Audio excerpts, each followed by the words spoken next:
Can you guys hear me? Hi, Gail. Hi.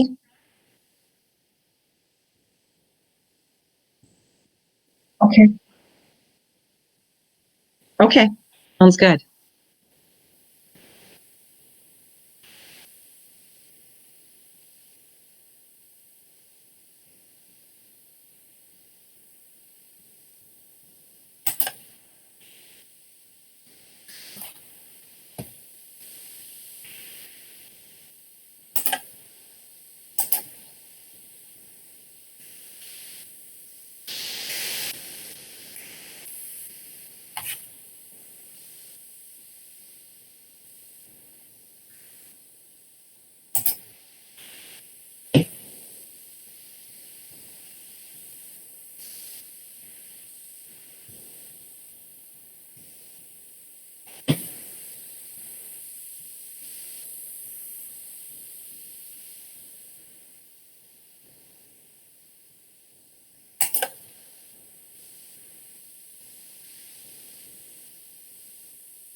Gail, you're going to want to mute your mic until we get started.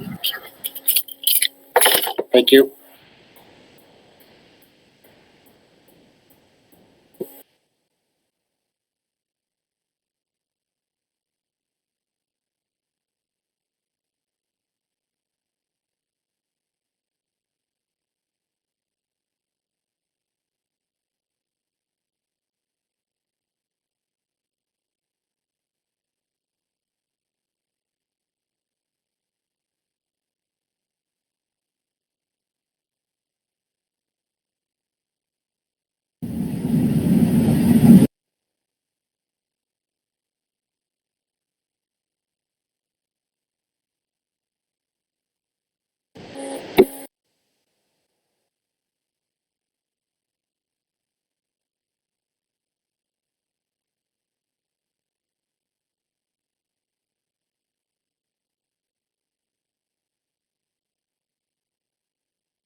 Steve, I think you're muted. Right, can you guys see my video? Do you guys see my video or not? I see your video just fine. It's Okay, Rob. great. All right, thank you.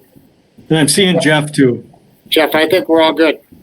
All right, with that, let's start the April 2nd, 2020 Forest Lake School Board meeting. I'd like to welcome everybody. We will start with the Pledge of Allegiance. I pledge allegiance to the flag To the flag of the United America. America, and the republic for which it stands, one nation, under God, indivisible, with liberty and justice for all.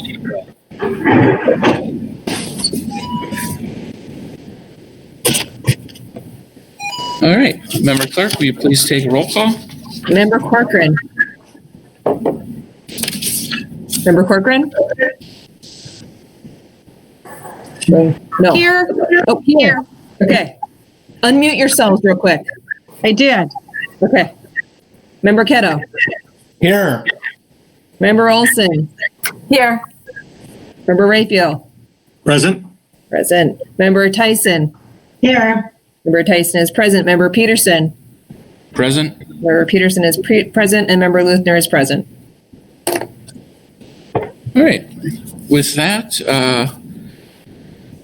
start with approving the meeting agenda.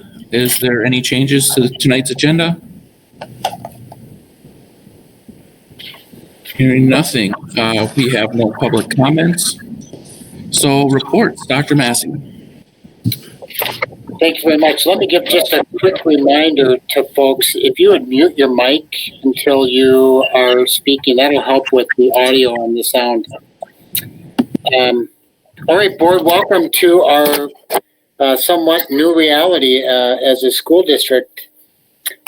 If we have any doubt about the power of technology, we held our first round of interviews for the Wyoming elementary principal position yesterday. We held 16 different Google Google Hangout meetings over the course of the day with 16 different candidates, and the technology worked flawlessly for us. So we're excited about that. We move candidates on to our next round, which will be next Wednesday, April 8th. So we're excited about the slate of candidates that we're looking at for that position. We're also holding Google Hangout meetings throughout the district. Teachers are holding those with each other, with grade levels. We held our Ad Council meeting last Tuesday with 28 of us, all on the same Google Hangout meeting. We held about a 3-hour meeting going over different topics. And much like tonight and this meeting, the meeting went extremely well. So it's been a really successful tool for us. I'm going to spend most of my update time giving you once again an update on our distance learning plan and our response to COVID-19 before I turn over to our directors to get their specific area and updates from their area. A couple of comments by way of bigger picture or summary pieces. We started distance learning this week. In fact, it was just yesterday, April 1st, that we started fully implementing our distance learning plan. We spent the previous 2 weeks in preparation for distance learning. And when I shared a couple of weeks ago the magnitude of the task, I want to just echo again that in 2.5 weeks, we completely transitioned our classroom-based system to a digital platform, a distance learning and digital platform. That has been one amazing feat completed and undertaken and completed by our teaching staff.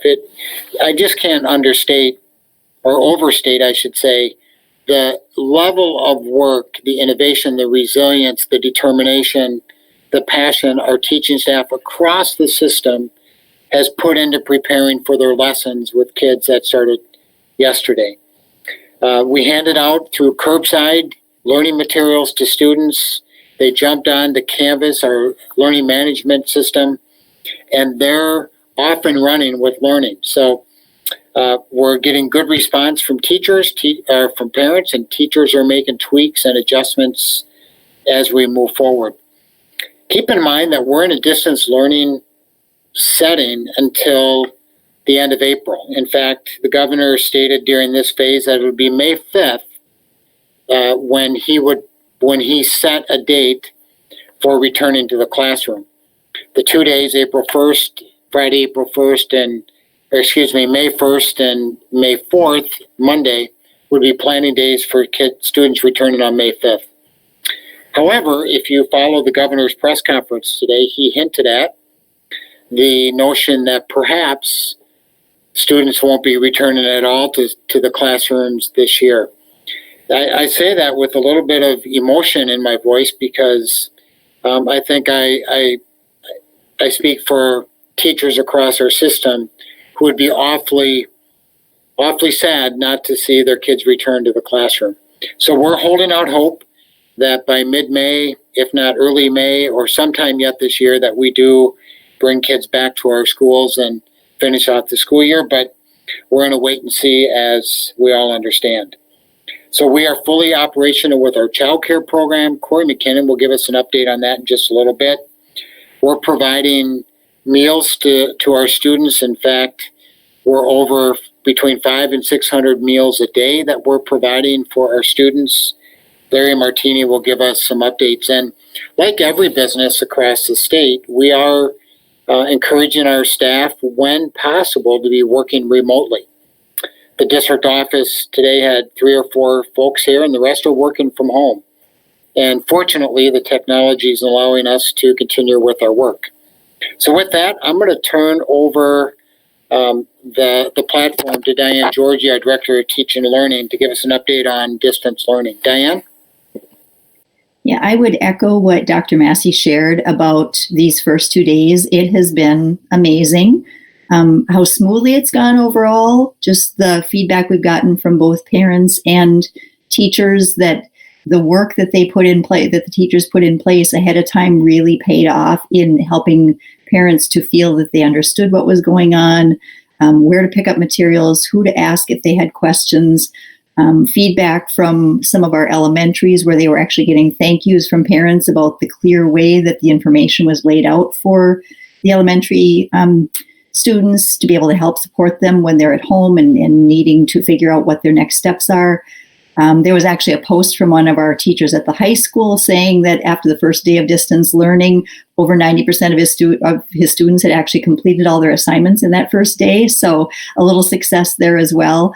It really has been an amazing start considering what we were thinking about 3 weeks ago to what we suddenly had to turn to be able to put into place in order to be able to get to this point now. So we know we still have some things to be able to make some adjustments for.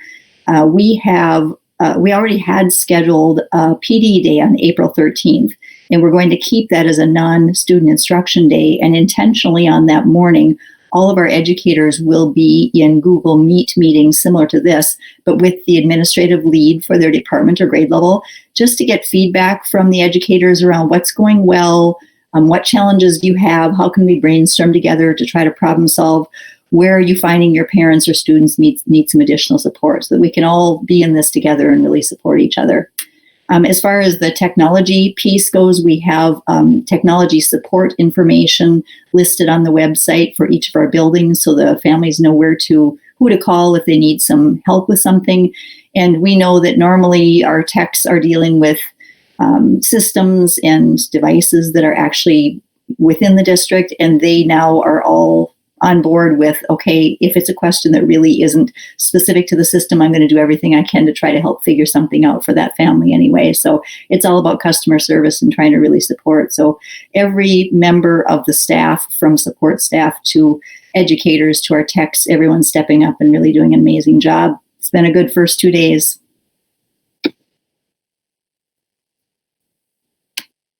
Thank you. Thank you, Diane. Kelly, can you jump on and give us a little bit of background on special ed and para work as well as mental health services? Yep, I sure can. Good evening, everybody. For the special ed update, today, Sarah, Chad, and I, the two special ed coordinators and myself, we had taken the time and we've met with each building in a Google Hangout. So we've done about 13 Google Hangouts over the past 2 days, just checking in with each team to see how they are doing, what they need, questions that they have. And they also all have positive stories to tell about connections with families, students logging on, making contacts.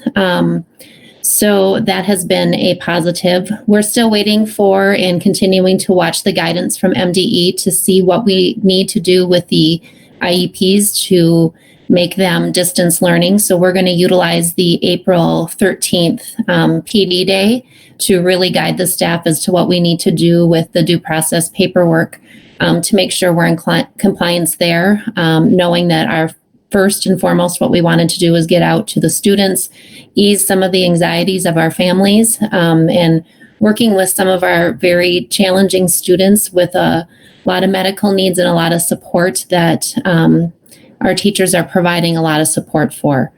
They're getting some questions and they've been available by Zoom, Google Chats, emails. We've had some of our paraprofessionals have been driving materials to homes, meals to homes, just making some of those kid contacts. So that has been going very well as well. A lot of them said yesterday was very overwhelming and today felt so much better. So I think by day 2, they already have been put at ease. Same thing, a lot of assignments have already been completed. They're getting permission to do stories read aloud. So they're really taking it on and it's going well. As for the paras, we've started the para rotation. So we have about 125 paras in the district that we're rotating through different supports throughout the district, following the medical guidelines and the CDC recommendations of who can work directly with students. And so we're rotating them through the child care for emergency personnel, which Corey will go over. But also the paras have been in instead of working Wednesday, Thursday, Friday, which would have been a typical work day for them or work week. They came in Monday, Tuesday, Wednesday, most of them, to help get ready for distribution of materials. And they're continuing to come in, work remotely, and support teachers, both special ed and general ed, to get paper copies ready. At the high school, we are setting up a resource room that will be staffed by a para for just questions and homework help so they can get a hold of the teacher. And if they can't, they're used to having some paras in their classrooms. And so we're going to rotate some paras through for some resource room. And we're working our way backwards. We got a rotation started at the high school, so now we're working at the middle school. They've also been working with some clerical support, classroom support, and each week we'll be setting up a new rotation of staff, just depending on what our student needs are in the child care and what our staff needs are as we continue to go on the journey of not necessarily always knowing what's coming next. Mental health, our mental health professionals that are through the TAP grant through Canvas Health are still working on site, but they're doing telemedicine. So their office space is our school, and so they are not bringing students in, but they are delivering mental health support to the students that they already served through telemedicine. And we are continuing through our students that are in care and treatment for mental health, chemical health, eating disorders. Those companies or those treatment programs have stayed up and running. And we are continuing to transport our students to those treatment facilities so they can continue to get the help they need for their mental health, their chemical health needs. So that is a quick summary of the special ed world. Thank you, Kelly. I'm going to ask Director McKinney to jump on and give us an update on childcare and our early learning program, as well as some other community education programming. And by the way, board members will open up the floor, I guess, for any questions you might have for any of the directors or myself when we're done with the update. Corey? Thank you. Well, if there's any doubt on how we are on a technological life support, it certainly is right now. As I was jumping onto the board meeting at 6:58, my modem shut down, and all of a sudden I had that feeling that I'm sure many of our students have from time to time, where their heart just drops right through their feet. But through some triage, we got back up and running here, and we're all set. So from a community ed standpoint, much like the rest of our system, if there's any doubt as to how amazing the staff is here with Forest Lake Area Schools and as well as in community education, I mean, we are just have one incredible unified system in what we've been able to put together. As I reported 2 weeks ago, we are up and running with our Tier 1 childcare at both Forest View and Wyoming, and we've got that service available free for families of emergency workers from 9 a.m. to 4 p.m. We are opting to provide both before and after care, as well as care on non-school days. That wasn't a requirement or a directive by MDE, but certainly we feel that if it's an important enough service to provide on when school is regularly in session, we want to continue that offering for our families who are in that Tier 1 category. We've seen our numbers increase now that we are in our distance learning model with our especially that 9 a.m. to 4 p.m. time slot. We were right around 5 to 10 students per site when we were over spring break, and that was as expected. But now that families are back and we're in distance learning, just today we had 12 students at Forest View and 18 students at Wyoming. We are looking at seeing those numbers rise here to 16 at Forest View tomorrow. That was yesterday. Today will be with 16 and 21 at Wyoming. So we are seeing them start to go up, and I would expect that as this continues, we'll see that those numbers rise. Major kudos go out to Director Lessman and her staff putting together the schedules for that service during the 9 to 4 p.m. time slot. And then our school age care staff are providing the child care for the before and after school and non-school days. So a lot of collaboration amongst our systems, and to see what we've been able to put together has been really good. I'm going to just bring this into presentation mode here to give you just a glimpse as to what we've got with our program. So I think right now you can see what my screen sees. And we have our childcare website up and running for families of emergency workers. MDE has actually broadened the field for the Tier 1 families, as you can see here, with all of the folks that fit underneath these bullet points. They were providing very specific jobs, if you will, as to who qualifies.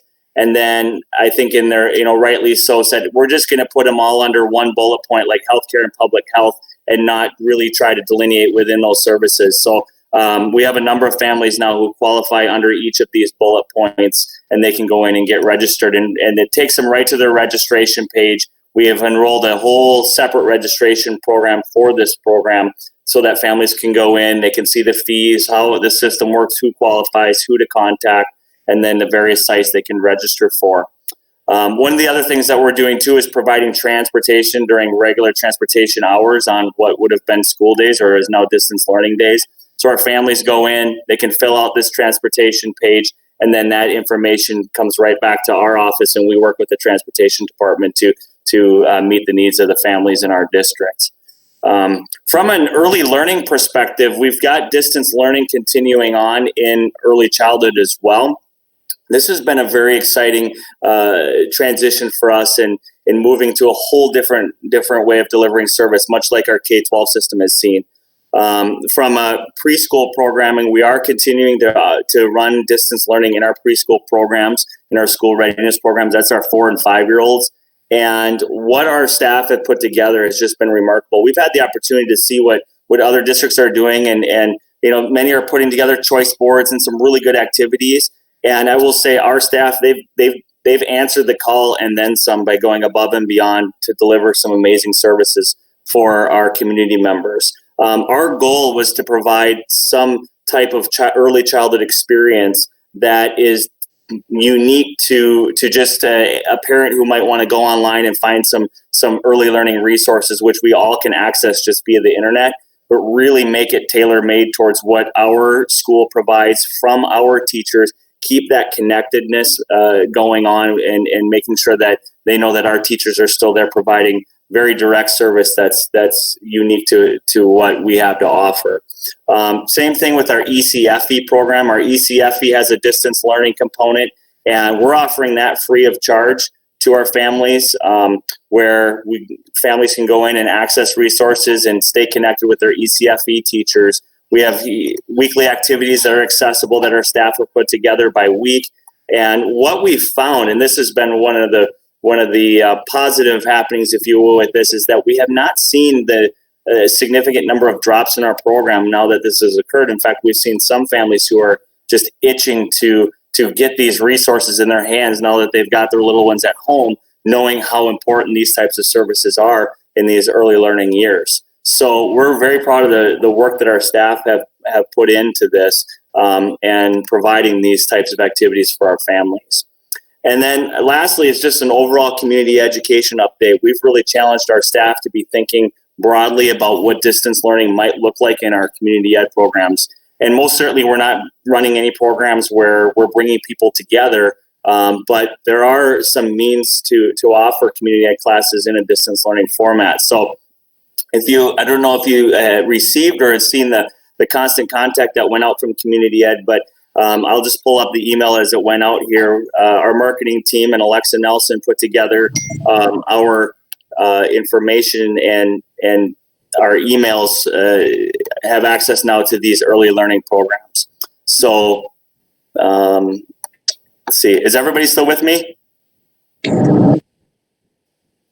Okay, good. I saw that my internet dropped out. So we've got the early learning, the community ed distance learning options here, and you'll see we've got some yoga classes that are being run off-site from a distance learning platform. So we're really trying to be creative in how we can continue to market to our teams, to our communities, and how we can still be available. And we're looking at some other marketing strategies of just ways to reach out to our community to see what else is out there and what's needed for our community.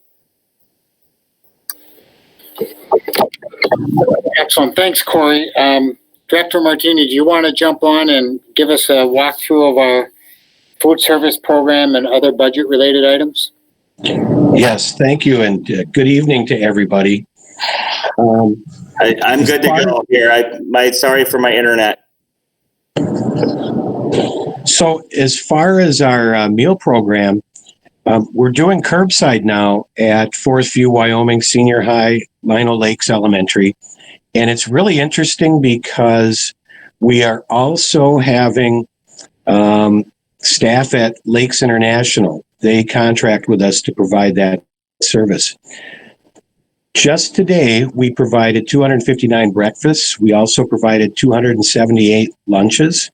And yesterday, we had even more volume. We had 418 breakfasts, 433 lunches. Kathy Hoff, our food service supervisor, has reached out, and she is offering to all the principals to identify neighborhoods where we might transport meals should they be required out there. John Gray in transportation stands at the ready. Actually, when Director McKinnon mentioned that he's got folks with daycare, we have 18 daycare kids riding the bus tomorrow. So that's pretty exciting. You had mentioned budget impacts, and Dr. Massey and I talked earlier in the day.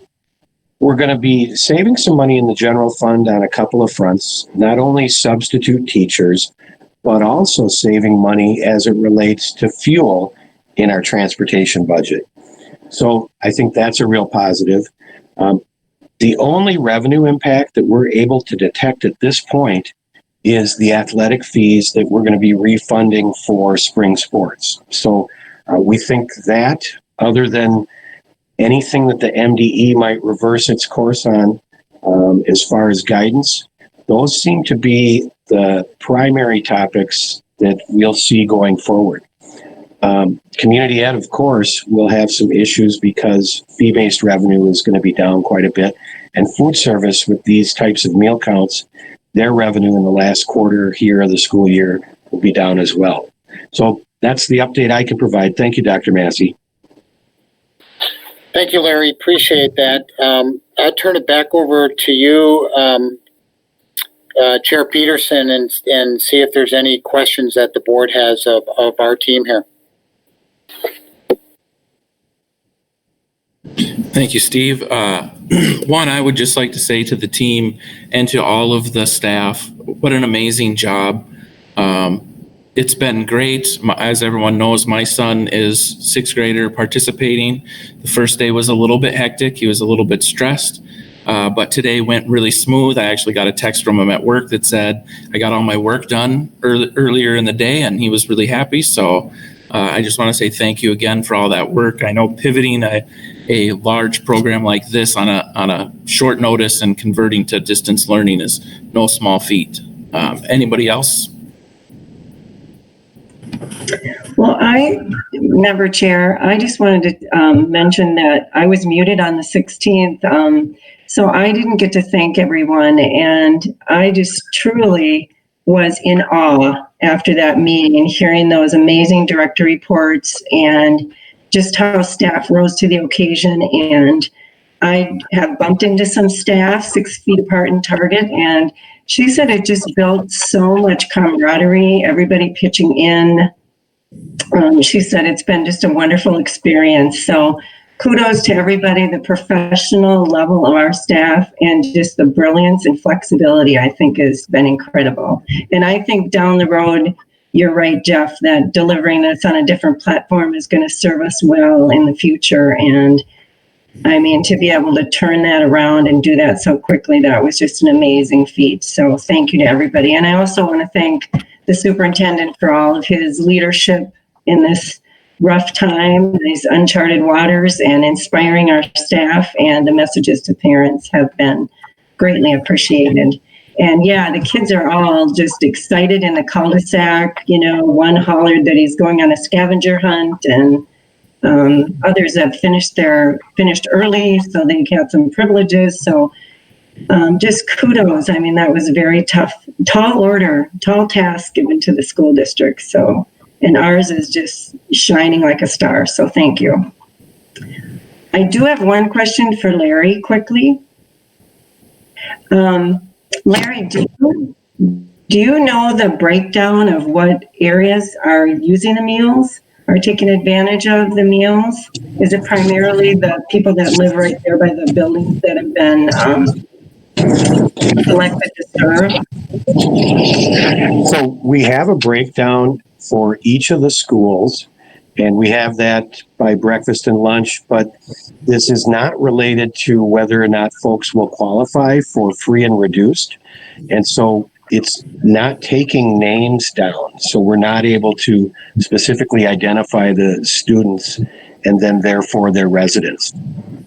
Okay, so just to be a little more clear with my question, is somebody from, say for instance, families of ours from Linwood, are they driving over to Wyoming and taking advantage of those meals? Would you know that information? We would ask the staff that are actually handing them out curbside to answer that question. I don't know today.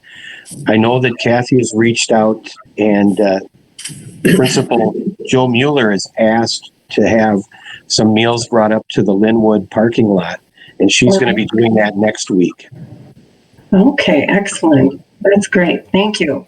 I have basically the same question, little different for Larry. So there's definitely double the difference, the big difference yesterday, because everyone in elementary was going to the school anyway. So it looks like normally about half the people aren't coming around. And how does that higher number or either number compare to what our nominal for free and reduced lunch are? And are we throwing away food every day because we're obligated to make it and then no one picks it up and it gets thrown away? So first off, the folks on the first, while there was a higher volume of people coming to the schools, they're also able to pick up multiple days of meals because the grab and go products store well, to answer another one of your questions. What other questions have I not addressed yet? But Larry, you did say you're identifying areas that might be in need of meals, but they're not able to get the transportation there. No, we definitely have bus drivers and buses at the ready to do that. And we're waiting for principals to identify specific neighborhoods that would have issue. Okay, great. And with this quick update, we're doing meals at Forest View, Vinyl Lakes, the high school, and Wyoming. Out of those 4 schools, as Larry Martini indicated, we're anticipating bringing on buses meals to Linwood. We anticipate perhaps Vinyl Lakes being a spot in the apartment area. Maybe the mobile home park in Stacy might be another spot. But we're standing ready to be flexible and deliver meals to areas that demonstrate a need so that people don't have to drive to the school. Bringing meals door to door does require another measure of permissioning with parents that we're trying not to have to go door to door. But again, if we can find critical spots, we can cover most of our district to make sure every kid who needs a meal gets a meal. I have a question for probably Director Georgie, but how is like at the high school, the science classes that use the labs, how are they kind of coping with some of this, some of what's happening, working over online, and then especially in terms of like the AP courses? Any insight into that? Very creatively on the lab piece. That was one of the bigger challenges for our science teachers in particular, to think about what those hands-on labs might look like. But they have done a great job seeking out online resources that are simulations, video pieces. So they really have found some excellent pieces. The simulations through PhET and a couple of those other tools like that actually let students enter data or enter information and then watch how a model grows based on that information. So the students are experiencing how certain pieces or variables might impact a certain plan that they're working on or an equation they're trying to figure out that would have some kind of a scientific outcome. So that has been much of what they've been able to do, using those online tools to be able to get at that. And then what was the second piece of your question, Rob? I think that's what I was trying to get at. I was also kind of wondering about for the AP courses, how are we going to be able to maintain the rigor necessary to pass those tests at the end? You know, the educators are moving forward with instruction so that the students will be ready if they get to that point. What we haven't been given direction on just yet is how those AP assessments may be administered, because normally we have them in a proctored setting with students in front of us. And that obviously, at least right now, won't be the case. So we're waiting for some guidance from the College Board around how those assessments might occur, if at all. Okay, thank you. Yeah, thanks. Would any other members have questions? I have I one. guess I have. Oh, Go Go ahead. ahead, yeah. I had one. This is maybe for Corey, but maybe Steve could answer.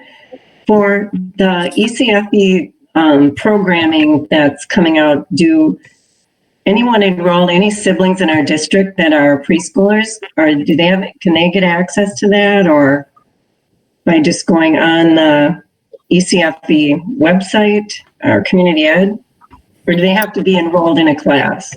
They have to be enrolled to get the direct correspondences from our staff. Yeah, yeah. I just had That you did it earlier was on our website, but otherwise, if they want the direct correspondences, then they're enrolled in our program. Yeah. Okay, because she was in ECFE last year, but not this year. So this neighbor mom had just asked me that. So if they need to be enrolled currently. Correct. Okay, thank you. Member Raphael? Yeah, I just had a question about the staff and what do we have for resources as far as like, it sounds like everything's been going pretty well. And in fact, I stopped at the middle school and boy, everybody was upbeat and feeling alive and looking great. But do we have resources for employees that might be feeling a sense of anxiety or just having trouble kind of working from home? What do we have for the employees to kind of help them? And also like employees that might have been furloughed, or whatever the right word is. Donna Friedman, I think you're with us. I'm going to ask maybe you to jump on and talk to us. That's a really good question, Rob. I am here. Yes, we have an EAP program that operates through our insurance. However, it is available to all employees, irrespective of whether or not they are actually on the district's insurance. So we've sent that information out via some of the email conversations that we've had. We've also made all of the employee representatives aware of our various bargaining groups. And we just sort of keep an ear to the ground as well as hopefully administrators will do as well as they see people. We have encouraged administrators just to engage in those positive strokes reinforcements wherever they possibly can, because people are stressed, certainly. And sometimes there's some crankiness and sometimes there's some absolute rising to whatever they need to do. And that comes from a whole breadth of human pieces of condition. So we do have that EAP, which I think is a very, very good resource for people that does still continue to be available.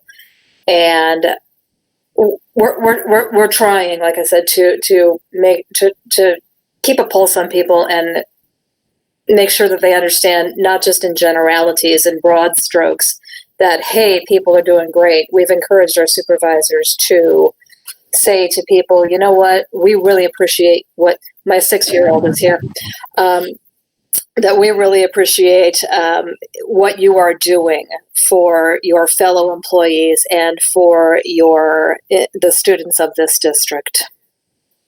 If I could interject, It's really important to note that that EAP program that Director Friedman is referencing, that's a second-year collaboration with Fairview Services. And I would add to all of that information that our principals are holding meetings much like this with their staff. One, to answer questions and work through logistics, but equally important, to keep that sense of community and those connections and FaceTime with each other. So those are going to be happening. In fact, I helped one principal schedule that today for next week with his staff. Grade level teams, as Director Georgie indicated, will be meeting. We're trying to keep a pace of regular digital contact with each other so we have that human element for our staff. That's a super good question, Rob. Thank you. Would I'd any, like to go ask, ahead. Member Chair, could I ask Donna a quick question, or Steve? Yeah. Did we actually furlough X amount of employees, or did we not? We have not furloughed any employees as of this time. In full disclosure, that may occur, but it is not even it's going to, and we just don't know when yet. We have to be very judicious about that because there's more to it than just saving the dollar. There's a reality that by doing so, we may lose valuable employees that we don't want to lose. So their funding streams continue for the vast majority of employees, and therefore the expectation is that there be work available in some capacity for those people. There is a thing to be aware of with respect to employees who work in fee-based systems. So again, though, this is not an area where we want to go and just on the basis that we can. Thank you. Jeff, if there aren't any other questions, I have just a couple of quick other highlights, but I want to make sure there aren't other questions. Hearing nothing, go ahead, Steve. All right. If you have not visited the COVID-19 webpage on our district homepage, I would direct you to do that. It is just a wealth of information. Renee Reedy has built that site out. Our digital learning lessons are there, food service programs and links to those services and childcare as well. Other resources for our students and families are being housed there. It's a great way to stay up to speed with the programming that we're providing for the community. We are also in a process of essentially canceling larger events that are public events in the month of April. That includes, of course, prom, although we do have another date scheduled for prom in later May, pending, of course, the condition of our distancing at that time and the directives we're getting from the state. All of our larger events in May are still on. We have not canceled any of them. That would include graduation, academic awards, those other events that happen in May, concerts and so on. We'll address those as we get closer, but events in April at this point have been canceled, and that would also include festivals of culture.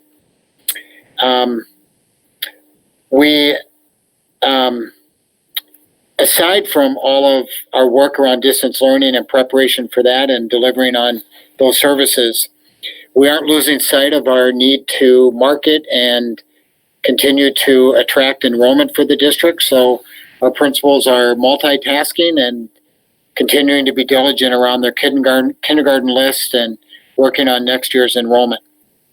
And with that concludes my report. All right, does anybody have any questions for Dr. Massey? Hearing nothing, let's move on to the consent agenda. But before we entertain a motion, I would just like to thank Jeff Davis for all of his service to the district. Great employee, and wish him the best in his retirement. With that, I would entertain a motion to approve the consent agenda. I'd like to, this is Member Ketto. I'd like to hold out 6.5, or I can cover it right now, but that's a donation piece just for a second. Let's get a motion on the table and then you can do it under discussion. Okay. So moved. Second. All right, we have a motion and a second. Member Ketto, would you like to speak on donations? On donations, I just want to add, as we do every month, we had a total of 9 donations this month for a total of $8,712.05. So with that, I'd like to offer a big thank you to all of those organizations and individuals for their donations to the Forest Lake area schools. And with that, I'll make a motion that we accept the donations on behalf of the school district. Thank you, Member Ketto. Any other discussion? Hearing nothing, Member Clerk, will you please take a roll call?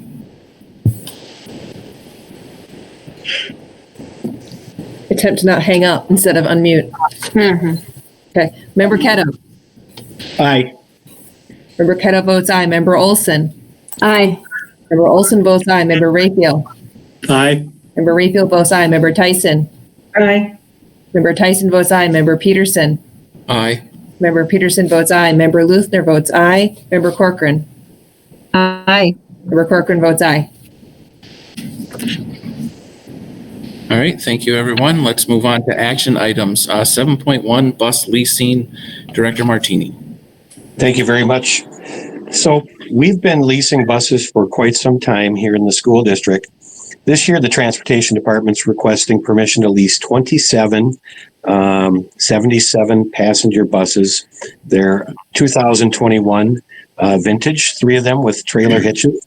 They're also requesting to lease 6 2021 lift school buses using the Minnesota State bid contract with Hoagland Bus Company.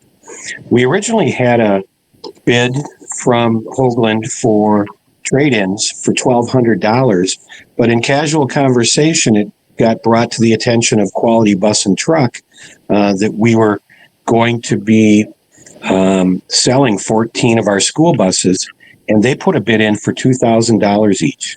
So the action we'd like you to take tonight is approving leasing of the buses and the sale of the old school buses to Quality Bus and Truck Parts.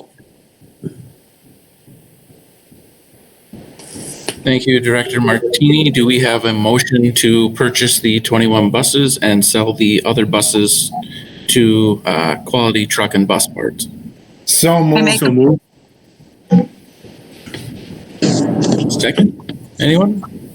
Second. Perfect. All right, we have a motion and a second. Any discussion? I have a question.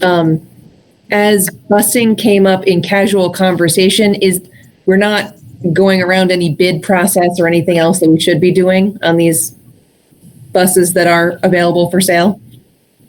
So we normally trade them in to Hoagland. These buses are from 2007 and from 2009.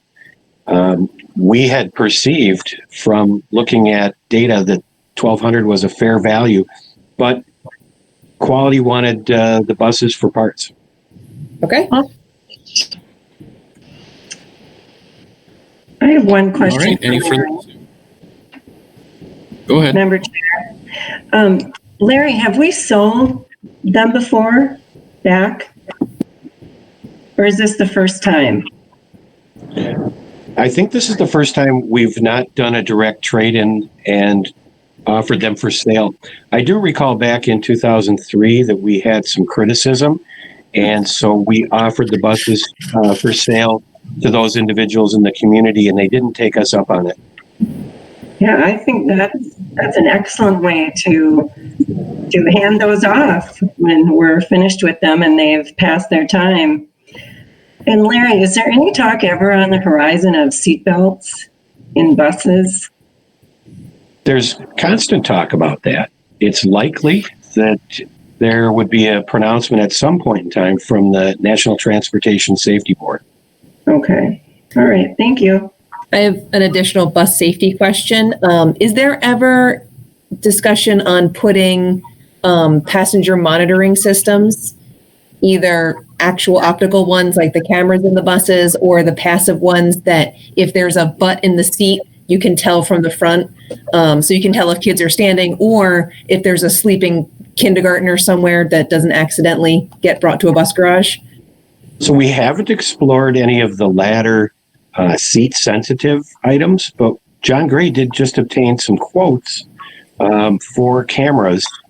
Our fleet's in excess of 120 vehicles. So the number exceeded $200,000. That's not shocking with the number of buses, but we have that quote in hand. Would we ever piecemeal it and put eyes on the most necessary buses? It's certainly something we could explore. That's my only question. Well, my final question. Thank you, Member Luthner. Any other questions? Hearing none. Member Luthner, will you please take a roll call vote? Okay, Member Ralston? Aye. Member Ralston votes aye. Member Rayfield? Aye. Member Rayfield votes aye. Member Tyson? Aye. Member Tyson votes aye. Member Peterson? Aye. Member Peterson votes aye. Member Luthner votes aye. Member Corcoran? Aye. Member Corcoran votes aye. Member Ketto? Aye. Member Ketto votes aye. Motion passes. All right, 7-2, resolution relating to the $9,610,000 general obligation facilities maintenance and capital facilities bonds. Dr. Massey? Thank you, Member Peterson. As you know, we've been doing a lot of work on these projects related to our buildings as well as other projects in the district. And I am going to turn my mic over to Director Martini to give us an update here. Thank you very much. I'm going to actually suggest to you that we turn over to Jody Zesba, the Senior Municipal Advisor from Ehlers and Associates.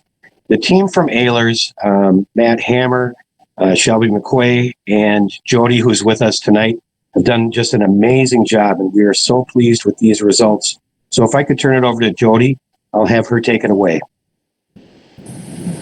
Thank you, Larry. And we are thrilled with the results, and we'll kind of go through and highlight some of the information included here, but we were given the opportunity to take a look at financing some of these projects without increasing taxes. So we are financing these projects, keeping the tax rate going forward under the rate that the taxpayers in your district are paying now, and using some existing revenue sources either. And I'll kind of highlight those as we go through the report.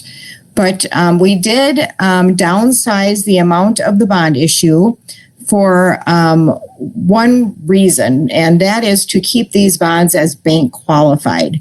So when we have bank qualified bonds, and there's a limit of that takes into consideration a few factors, including the par amount of the bonds. If that stays under $10 million in a calendar year, then they can be considered bank qualified. We attract more bidders, and we generally get a lower interest rate. So last week, as the market was getting a little bit more volatile again, and you've probably seen that in the stock market, we're seeing the same thing in the municipal bond market. We asked Dr. Massey and Larry if they would be willing to consider downsizing this issue to make it bank qualified, and they both agreed that that was a strategy that we should use, and in the end, it worked out very well for us. So that's why you're seeing a little bit lower dollar amount. We are funding three different purposes with this bond issue: some health and safety and indoor air quality projects, some deferred maintenance projects, as well as some other capital expenditures that will be used for your outdoor facilities. You'll see the rating that was assigned by Moody's. Your ratings were affirmed. So the Minnesota State Credit Enhanced rating was assigned, and all districts under that program get a nice high AA2 rating. Your underlying rating was affirmed at an A2, and they removed your negative outlook. So we were really happy to see that. Both Dr. Massey and Larry participated in the call with the rating agency. It's kind of a little bit of an interrogation process, a long telephone conference with lots of questions, and they both represented your district very well. So that was an important part of the process. And again, nice to see that improvement in the rating that they assigned to you by removing that negative outlook. You did receive 5 bids. We like to see at least 3, and we thought we'd probably get 2 or 3 if we didn't have this as bank qualified. So we were able to track some more bidders. Northland Securities is the low bidder, and you'll see that nice low rate of about 2.16%. So we were thrilled to see that. I think Larry's going to be happy not to hear from me tomorrow. I've been calling him just about every day with updates on the municipal bond market. And last night I said, I think we might be in the high 2s. It's looking like, the market has gone up again. And in the end, our high bid was at the 2.78%. So again, we're just thrilled to see that 2.16%. In the notes then on page 1 underneath that chart, you'll see that we had estimated a rate of 2.24% when we updated the schedules and the pre-sale report that we provided last week when we decided to switch this to be a bank qualified issue.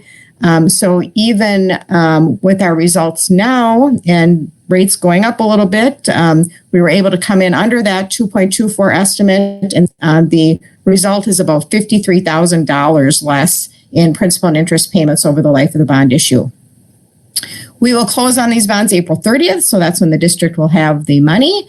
And the action that we're requesting from the school board tonight then is to award the sale through the resolution that was provided to you by your bond attorney, Andrea Hedke from Dorsey and Whitney. We have a number of attachments that are included with the report, and I'll just briefly mention a couple of things on those. So the bid tab is the first attachment. And again, you'll see Northland Securities, the true interest rate is the rate that we award the sale based upon, and that is, again, 2.16%.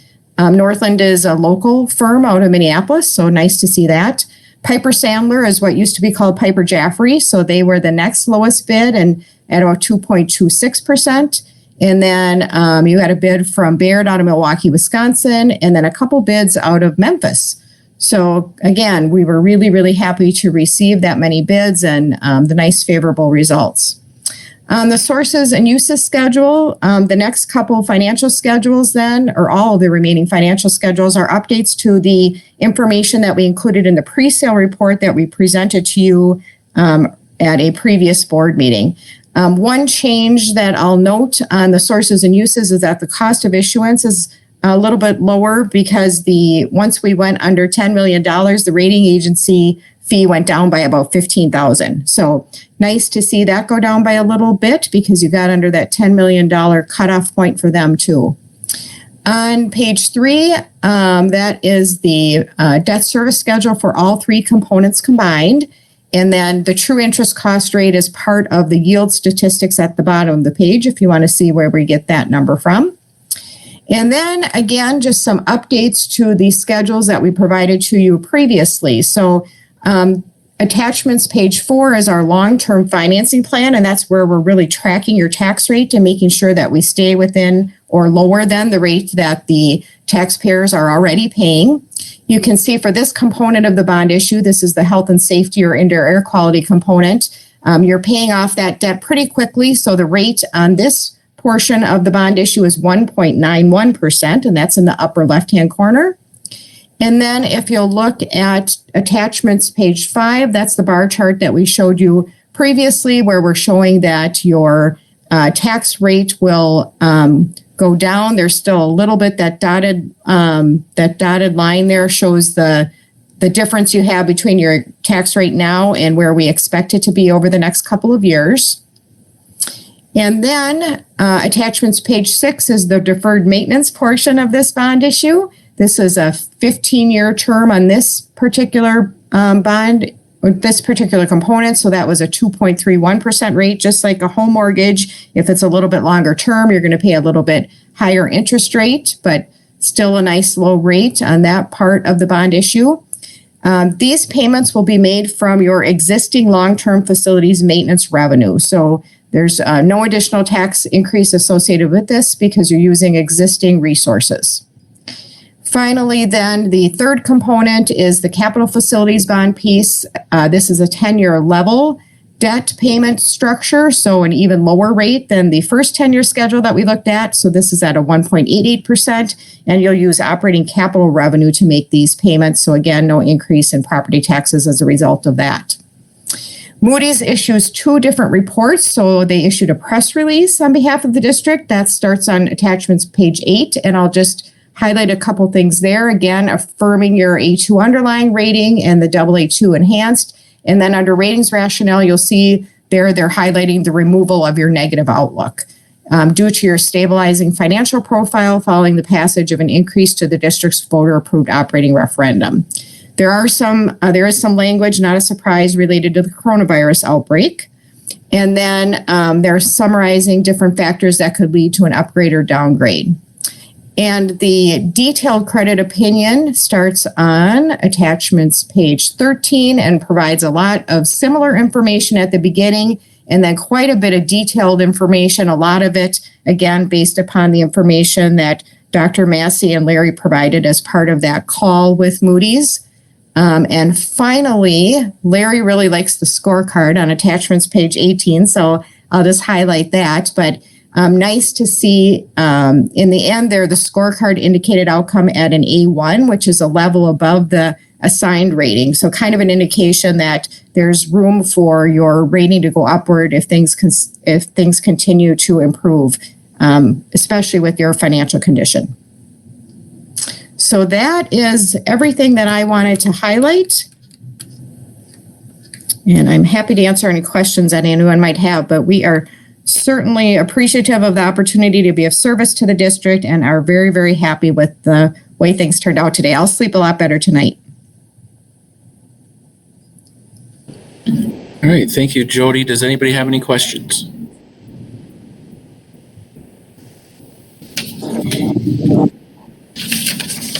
Director Martini? We would ask that you approve the resolution, and that's a roll call vote.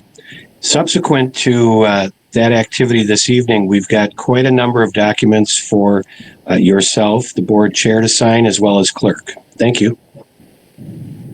All right, with that, I would entertain a motion to pass the resolution as attached to the agenda. So moved. Second. Member Clerk, would you please take a roll call? Member Rayfield? Aye. Member Rayfield votes aye. Member Tyson? Aye. Member Tyson votes aye. Member Peterson? Aye. Member Peterson votes aye. Member Luthner votes aye. Member Corcoran? Aye. Member Corcoran votes aye. Member Ketto? Aye. Member Ketto votes aye. Member Olson? Aye. Member Olson votes aye. Motion passes. Thank you, Member Luthner. Moving on to 7.3, medical insurance premium change. Thank you, board chair. This, for the first time in 7 years, we're asking the school board to consider medical insurance premium change. If you click on the board book attachment, insurance history, you'll see the history of our premiums, and we are requesting the board actually decrease the single premium by $6.92 per month and increase the family premium from $1,869.11 up to $1,950. Since we pay folks 26 times a year, or almost 2 paychecks a month, that's going to represent a $40 per paycheck increase for folks that have family medical. When those two movements are combined, it's about a 2.2% increase in premiums. And they have stayed, again, as I've stated, the same for the last 7 years. But with our claims history in the current year, we're requesting this change because we need to cover more revenue. I can stand for any questions you might have. Does anybody have any questions? I would just like to say, I think you've done a great job managing those premiums, and 2.2 is almost unheard of in the industry. I've seen significantly higher premium adjustments. So with that, I guess we will entertain a motion to pass 7.3. Jeff, let me just emphasize a point that Larry started with. This is the first increase in 7 years. So 2% in a single year is noteworthy as a huge accomplishment. But to see the first rate increase in 7 years, again, speaks to Larry and his team's management of our medical premiums and our healthcare program, all the incentives to keep people healthy and to keep premiums low. So hats off to Larry and his team and the work here. Member Chair, I just wanted to echo what Steve said, that that's impressive to not have an increase for 7 years. I don't know if that exists in many other areas or districts. So congratulations, Larry, and we do excellent by way of our employees with that plan.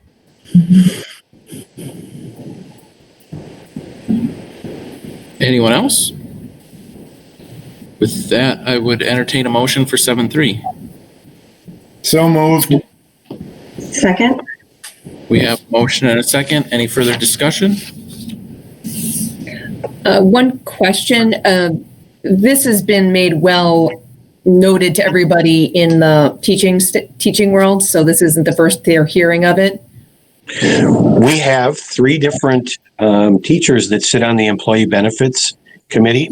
We brought it to the Employee Benefits Committee attention back in January. Unfortunately, with the timing, we were going to share it with the Finance Committee this past March meeting, and that was canceled. It was in the slide deck, though, that we shared with all school board members. We also did bring this up with the Finance Committee back in January, but because I was out for most of February, it might not have been uppermost in folks' minds.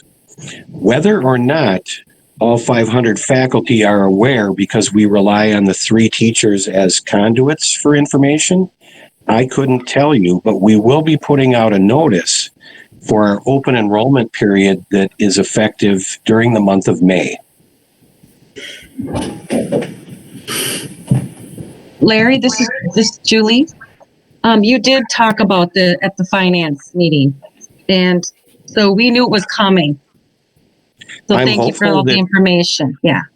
I'm hopeful that all staff is aware that it's coming, because we did take a long lead time in bringing this to folks, but with crazy situations of late, it might not be uppermost in their minds.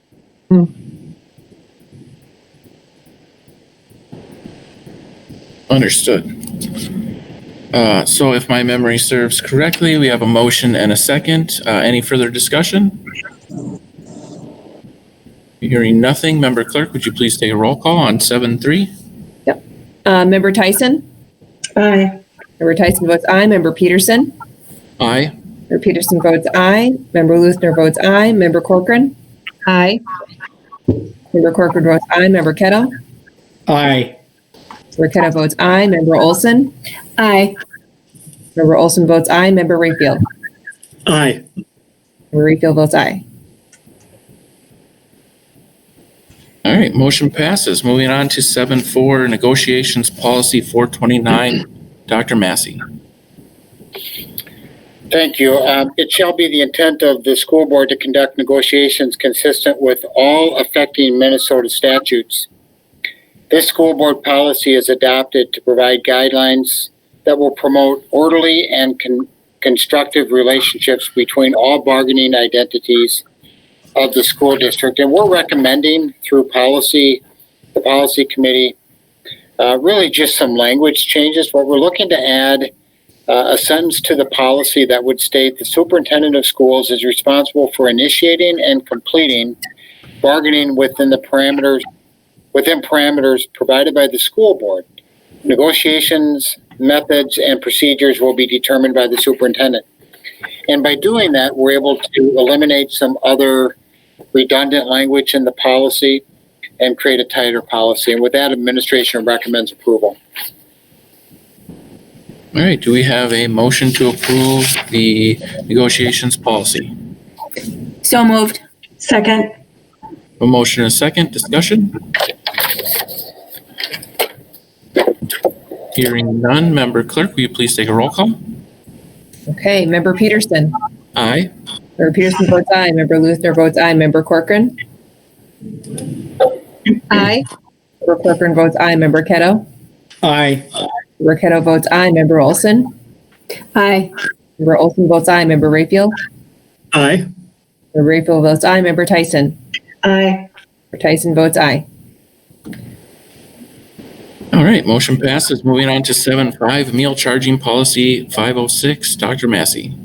The Forest Lake Nutrition Services strives to ensure that all meals are healthy, well-balanced, and provide students the nutrition they need to succeed at school. Unpaid meal charges place a financial burden on the Nutritional Services Department. This policy is to ensure compliance with federal reporting requirements of the USDA Child Nutrition Program and to provide oversight and accountability for the collection of outstanding meal balances. And the School Board Policy Committee has spent some time working on this policy and are recommending, I think, a couple of really important updates to the policy.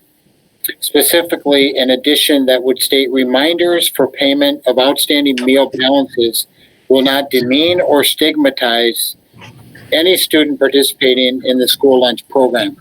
That's not to suggest that shaming practices were in place, but as personnel change and other changes within staffing, this creates the intent of the school board and the district and our guiding principles and philosophies of how we want kids treated as it relates to these services, and makes an explicit statement as such in the policy. And I think that's a really good movement on the policy. And then one additional add as well, and that would be a meal will not be taken from a student with an overdrawn balance account. And I would assure you that that's not the practice today, and we want to make sure it's not the practice tomorrow either. And with that, administration recommends approval.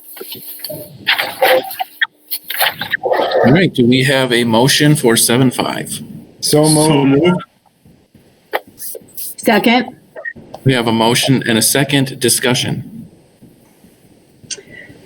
Member Chair, I'd just like to say that I think that stronger language is really appropriate and is necessary in that policy, just for the reasons Steve mentioned, that, staff will change and, it's not the child's fault, they don't have money, and just to kind of nip and tuck that we're not going to go there for the sake of the child. So thank you. Good job to the policy committee. Thank you, Member Tyson. Anyone else? Well, I would just like to concur. I think it's important to put that into the policy, especially when we're talking about food, and not that any of those practices were ever in place in our district, but that for future, they are referenced right in the policy. So with that, we have a motion and a second. Member Clerk, would you please take a roll call? Member Luthner votes aye. Member Corcoran. Aye. Member Corcoran votes aye. Member Kettle. Aye. Member Kettle votes aye. Member Olson. Aye. Member Olson votes aye. Member Rayfield. Aye. Member Rayfield votes aye. Member Tyson. Aye. Member Tyson votes aye. And Member Peterson. Aye. Member Peterson votes aye. All right, motion passes. Moving on, we have nothing under discussion items. Review your upcoming calendar dates, and I would entertain a motion to adjourn. So moved. Second. We have a motion and a second to adjourn. All those in favor of adjournment, please signify by aye. Aye. Aye. All right, we are adjourned. Thank you, everyone, for our first virtual board meeting. Great job, everybody.